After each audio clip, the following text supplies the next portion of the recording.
पीले दांत वाली बहू। रंजना कभी ब्रश नहीं करती थी। उसे कितनी बार उसके माँ बाप ने डांटा, लेकिन उसका कोई असर उस पर होता ही नहीं था, जिस कारण से उसके दांत पीले पीले हो जाते हैं। शादी के बाद अरे बहू, वैसे तो तुझ में कोई कमी नहीं है, पर तेरे दांत इतने पीले कैसे हैं बेटा? कैसे मतलब?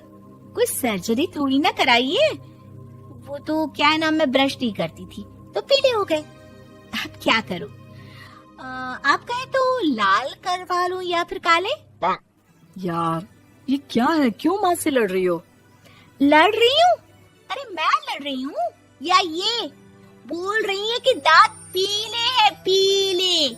अरे तपस्या थोड़ी ना की है इन्हें पीले करने के लिए। बकायदा ब्रश नहीं किया है 20 साल तक, तब जाकर। छी, कैसी बात कर रही हो? ये उस वक्त तो पीले नहीं थे जब हम लोग तुम्हें देखने आए थे। अरे तब साफ करवा लिया होगा डेंटिस्ट के पास जाकर। अब देखो कैसे पीले पीले लग रहे हैं। रंजना सास की तरफ गुस्से से देखती है। फिर शुरू हो गई पीले पीले पीले। अरे पीले तो तब भी थे जब मेरे हाथ का रसगुल्ला उड़ा उड़ा कर खा रही थी और बोल रही थी, लड़की नहीं गुणों का खजाना दे रहे भाई साहब आप। खैर, अब वो लोग करते भी तो क्या करते, पीले दांत वाली बहू पल्ले पड़ी थी तो झेलना तो था ही। एक दिन कीर्तन में रंजना गाना गा रही थी। अरे कमला बहन, माँ का द्वार है, यहाँ तो सब शुद्ध होकर आते हैं, फिर अपनी बहू को ब्रश भी नहीं करवाती तुम। दूर से पीले पीले दांत भक्ति में बाधा उत्पन्न कर रहे हैं। अरे कोई 2 साल की बच्ची थोड़ी ना लेकर आई हूँ मैं बहू बनाकर। अच्छी खासी लड़की है, अरे कैसे करवाऊं ब्रश? ये तो उसे खुद करना चाहिए ना। अब माँ बाप तो इसके जैसे तैसे निपटा दिए, ये नहीं सोचा कि सास कैसे संभालेगी। सास बहू को लेकर घर आ जाती है, लेकिन सोच लेती है कि अब इसे लेकर कहीं नहीं जाएगी। अगले रोज बहू कहती है, अरे क्या हो गया, मंदिर नहीं जाना क्या? कीर्तन का वक्त हो रहा है। मेरी मधुर वाणी से कान्हा जी जागते हैं और सोते हैं। आप तो जानती है ना उनकी भक्ति में कितना मन लगता है मेरा। वो क्या है ना, तबीयत ठीक नहीं लग रही है मेरी, आराम करूंगी मैं। तबीयत ठीक नहीं लग रही? अभी तो मिथुन के गाने पर नाच रही थी आप, और अब बोल रही है कि तबीयत ठीक नहीं लग रही। अरे भक्ति में मन लगा लो सासू माँ, ऊपर जाना है, क्या मुंह दिखाओगी आप? हाँ? सास को बहू की बात पर गुस्सा आ जाता है। मैं क्या मुंह दिखाऊंगी, इसकी चिंता तो ना कर, समझी? अपने मुंह की चिंता कर, जो ये पीले पीले दांत लेकर हर जगह पहुंच जाती है। पता है लोग कितना मजाक बनाते हैं। ना जी ना, मैं नहीं जाना कहीं तेरे साथ। तो ये बात है, कोई ना, मत जाओ, मैं अपने कमरे में ही बैठकर भक्ति कर लूंगी। ऊपर वाला दांत थोड़ी ना देखता है, मन देखता है, भावना देखता है। और अरे बस बस, तू सब कुछ दिखा, बस ये सफेद चमकदार दांत ना दिखाना किसी को, है? जा यहाँ से। बहू को सास की बात का कोई फर्क नहीं पड़ता, वो तो जैसी थी वैसी ही रह जाती है।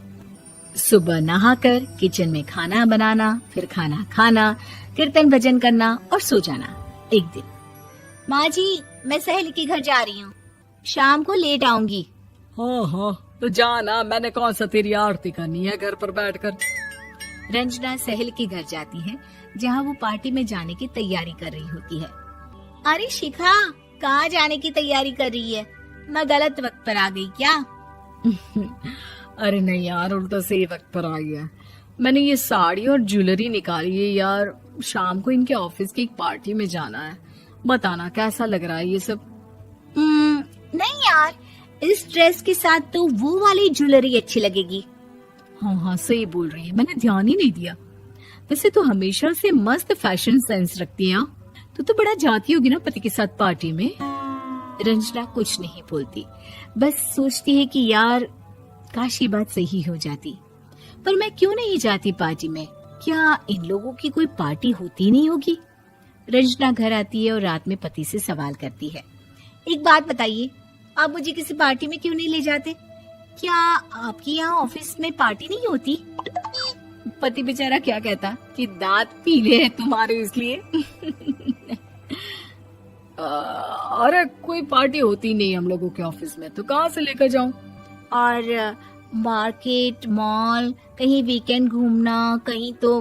अरे यार, सारे हफ्ते में एक छुट्टी मिलती है, तो सोचता हूँ कि आराम ही कर लूं। क्यों? रंजना मन मार के रह जाती है। पहले कभी सास के साथ मंदिर जाया करती थी, लेकिन वो भी सास ने ले जाना बंद कर दिया।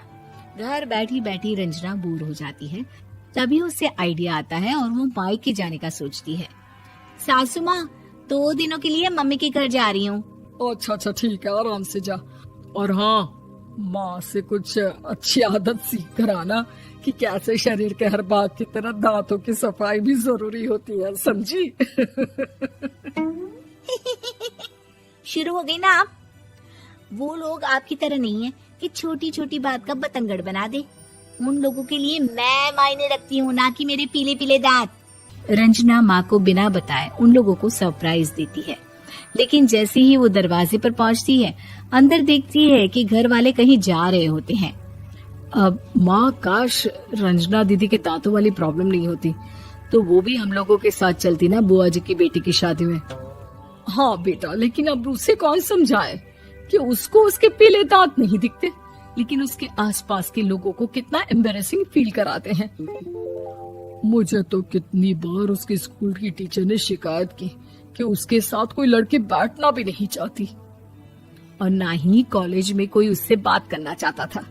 लेकिन पता नहीं क्यों उसे ये बात समझ में ही नहीं आती। कोई कमी नहीं है उस लड़की में, बस यही कि दांत पीले हैं। वो तो भला हो जीजा जी और उनकी माँ का, जो दीदी को जैसी है वैसे ही रखा हुआ है। रंजना को अपने घर वालों की बात सुनकर बहुत दुख होता है।